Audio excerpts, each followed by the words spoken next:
I'm Isabella, and I'm going to be talking about my favorite thing from sensation and perception class, which is color perception. So let's start off with defining color. So, color is defined as the aspect of things that is caused by different qualities of light being reflected or emitted by them. And then, how do we see color? So, all colors are going to reflect different wavelengths. For example, if you have a purple object, it is going to reflect purple wavelengths and it's going to absorb all of the other ones. And then reflected light waves bounce off of objects and into your eye. The retina is at the back of the eye, and inside of the retina is rods and cones.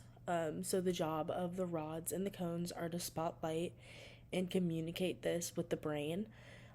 Different rods and cones have different reactions to different colors or wavelengths of lights.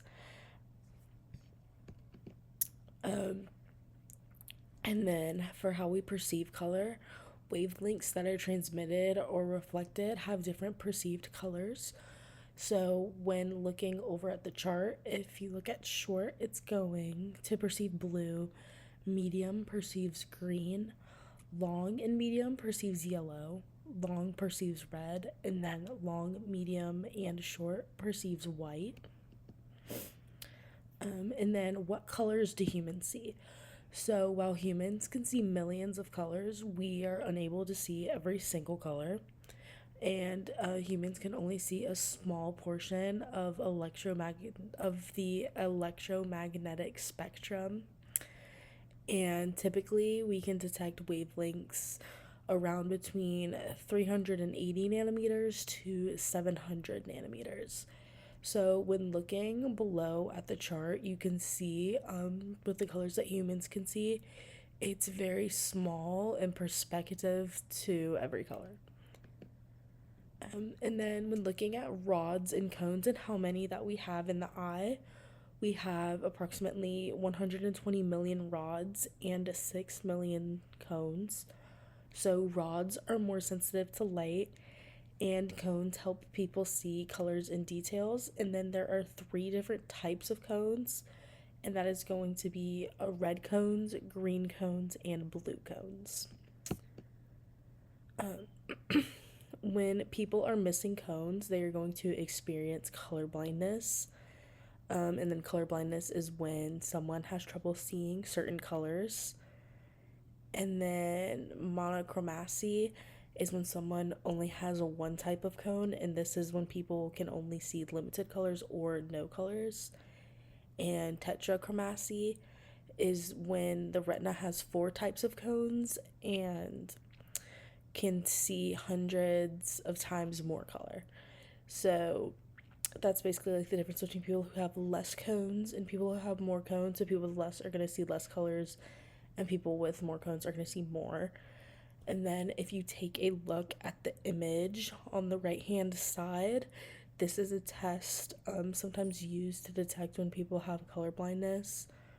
So when you're unable to read the numbers that are mixed in like the color pattern, most likely you are missing one of your codes. And around 300 million people are colorblind, with 1 in 12 of those people being men and 1 in 200 of those people being women. So, some of those famous people include Howie Mandel, Prince Williams, Mark Zuckerberg, and Keanu Reeves. And then, when looking at this chart on the side, it lists Bill Clinton, Bing Crosby, Christopher Nolan's, Eddie Redmayne, Fred Rogers, Jack Nicklaus, Keanu Reeves, Mark Twain, Mark Zuckerberg, Meatloaf, Paul Newman, and Prince Williams. I pronounced those the best that I could, so apologies if any of those are pronounced wrong. And then when looking at rods, when those are damaged or when people have extras, so when people have damaged rods, they're going to lose detail and color vision. So this would make them unable to see this from the sides, see moving things, and see at night. And this is less common than people who have damaged or extra cones. And this is going to affect around 1 in every 30,000 to 40,000 people. And people that have extra rods are going to typically see better in the dark.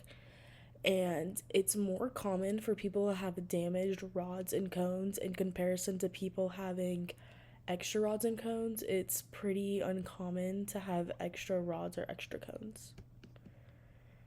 And then the reason why I chose to do this on color perception is because I'm a big fan of color. I love all different colors, with my favorite color being pink.